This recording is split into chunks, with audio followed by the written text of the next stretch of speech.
오늘도 하나님께서 값없이 베풀어 주시는 끝없는 은혜를 누리며 승리하는 꿈미래 모든 분들이 되기를 소망합니다.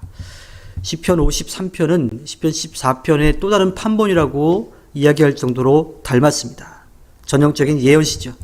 예언시는 현재의 이 시의 상황에 대한 탄식과 그에 대한 하나님의 말씀으로 이루어져 있습니다. 시인은 세상이 어리석고 무지하다고 탄식하면서 어리석음과 무지가 곧 부패이며 죄악이라고 말합니다. 그리고 결국은 하나님의 심판의 대상이 될 수밖에 없다고 말하죠. 우리는 지금 하나님을 부인하는 사람들이 더 지혜로운 사람으로 인정받는 그런 시대를 살아가고 있습니다. 그리고 그로 인한 수많은 죄악들이 판을 치고 있는 것을 보고 있죠. 우리는 이러한 세상을 살아가면서 하나님에 대한 무지야말로 정말 어리석음과 부패와 악의 근원임을 분명하게 알아야 합니다. 하나님은 반드시 우리와 함께 하셔서 우리의 믿음이 진리라고 하는 사실을 드러내 주실 것입니다. 하나님의 존재를 부정하는 사람들이 있죠. 그러한 사람들을 우리는 보통 무신론자라고 이야기합니다. 신은 존재하지 않는다라고, 그리고 자신이 최고라고 하는 그러한 생각을 가지고 살아갑니다. 사실 하나님께서 우리들에게 이 자유의지라고 하는 것, 선택할 수 있는 그런 귀한 은혜를 주셨기 때문에 하나님을 무조건 믿으라고 하지 않습니다. 로봇처럼 그냥 답을 딱 줘서 하라는 대로 그렇게 따라오게끔 하시지 않고 우리가 선택할 수 있는 인격을 우리에게 주셨죠. 그래서 이 무신론자들은 하나님이 없다고 치부하면서 마음껏 죄를 짓습니다. 하나님이 없다고 해야 죄를 짓는데 거리낌이 없다라고 생각을 하는지도 모르겠습니다. 그런데 하나님은 그렇게 하나님을 인정하지 않는 사람들이 어리석다라고 분명하게 말씀해 주시죠. 그 무신론자들은, 그 악한 사람들은 하나님이 눈에 보이지 않는다라고 말합니다. 그래서 거리낌이 없이 악을 행하죠. 더러운 일을 행하는데도 거리낌이 없고요. 또 하나님을 믿는 사람들을 오히려 핍박하고 조롱하며 살아갑니다. 왜 그들이 어리석을까요? 그들은 당장 눈앞에 있는 지금이라고 하는 것에만 집중하며 살아갑니다. 지금이라는 순간에 모든 것을 걸고 영원한 것에는 전혀 마음을 두지 않기 때문입니다. 그러한 이들에게 하나님은 그들의 계산이 잘못되었다라고 분명하게 말씀을 해주시죠. 잠시 세상에서 누리고 말 것에 욕심을 부리고 살아가는 사람들, 그 쾌락을 즐기는 사람들, 그들은 나중에 영원한 그 세계 가운데 그들이 벌을 받을 것이라고 하는 것을 생각하지 못하고 있기 때문에 그들을 어리석다라고 말씀하십니다. 어리석은 사람들의 삶은 하루살이와 같아요. 내일이 없어요. 그냥 오늘만 즐기면 끝난다라고 생각을 합니다. 그런데 우리의 삶은 그렇지 않지요. 하나님께서 그렇게 주신 이 땅에서의 삶이 끝나고 나면 우리에게는 분명하게 심판이 있고 영원한 세계가 있습니다. 하나님의 심판을 무시하고 살아가기에 그들은 어리석죠. 그런데 안타깝게도 여전히 세상에는 어리석은 사람들이 너무나 많이 있습니다.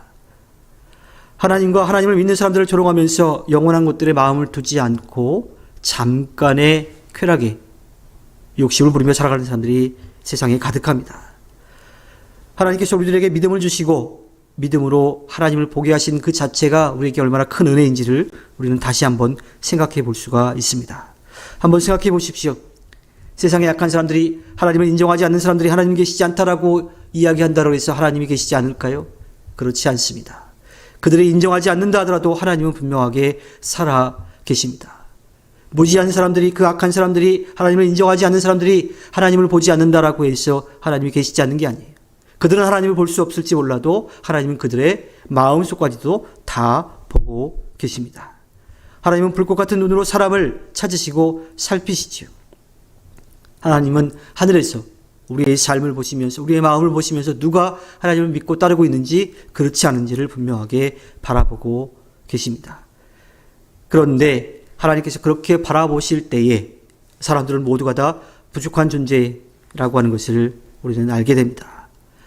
하나님께서 하나님의 말씀을 따르는 사람, 모든 것에 하나님을 의지하며 살아가는 사람을 찾아보았는데 그들을 하나님께서 의롭다라고 칭해 주시려고 하는데 그렇게 살아가는 사람들은 아무도 없다라고 하는 거예요. 스스로 하나님을 찾는 사람도 없어요. 또 하나님의 말씀을 들으려고 하고 그 선한 마음으로 살아가려고 하는 사람들이 하나도 없다라고 하는 것을 하나님은 보고 계십니다.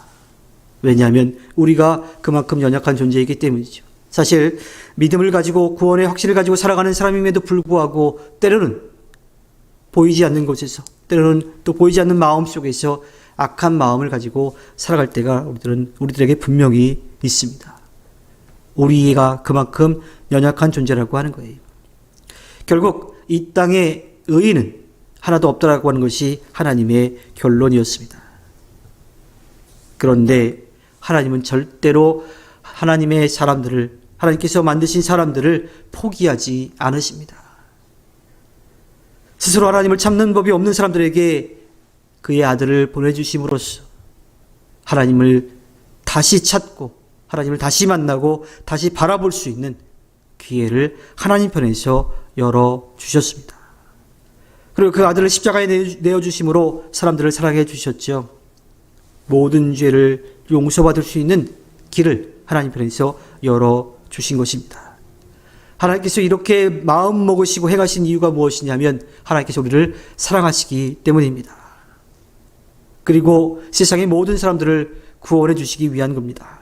그냥 내버려두면 멸망 가운데 영원한 형벌로 그 벌을 받을 수밖에 없는 존재인데 하나님 편에서 용서받을 수 있는 길을 열어주신 거지요. 이 은혜에 믿음으로 반응하는 사람, 그 믿음을 가지고 살아가는 사람, 또 그렇게 살아가기 위해서 노력하는 사람들, 그들이 구원받은 구원의 은혜를 누리는 사람들입니다. 하지만 여전히 세상에는 어리석은 사람들이 더 많습니다. 하나님을 대적하고 하나님을 믿는 사람들을 핍박하며 조롱하며 살아가는 사람들이 더 많죠. 그러니 우리는 먼저 하나님의 은혜를 은혜를 받은 사람으로서, 구원의 은혜를 누리는 사람으로서 그들에게 그 하나님의 끝없는 사랑을 전하는 책임이 분명하게 있습니다. 그들을 모른 척하지 말아야 돼요. 우리만 구원받으면 된다라고 하는 편협한 이기주의에 빠져서는 안 됩니다. 죄인인 우리를 의인으로 여겨주시는 하나님의 끝없는 은혜, 그 큰 사랑을 우리는 널리 전해야 합니다. 하나님이 없다고 판단하는 것은 자유예요. 하지만 그 판단에 의해서 나중에 하나님의 심판대에 설 수밖에 없다라고 하는 것을 우리는 분명하게 기억해야 합니다. 하나님의 심판은 누구도 피할 수가 없습니다. 그래서 하나님을 먼저 아는 우리들에게 책임이 따르는 겁니다. 하나님은 의인이 없는 세상 속에서 우리를 불러주셔서 또 우리의 마음을 받아주셔서 하나님의 자녀로 삼아주셨습니다.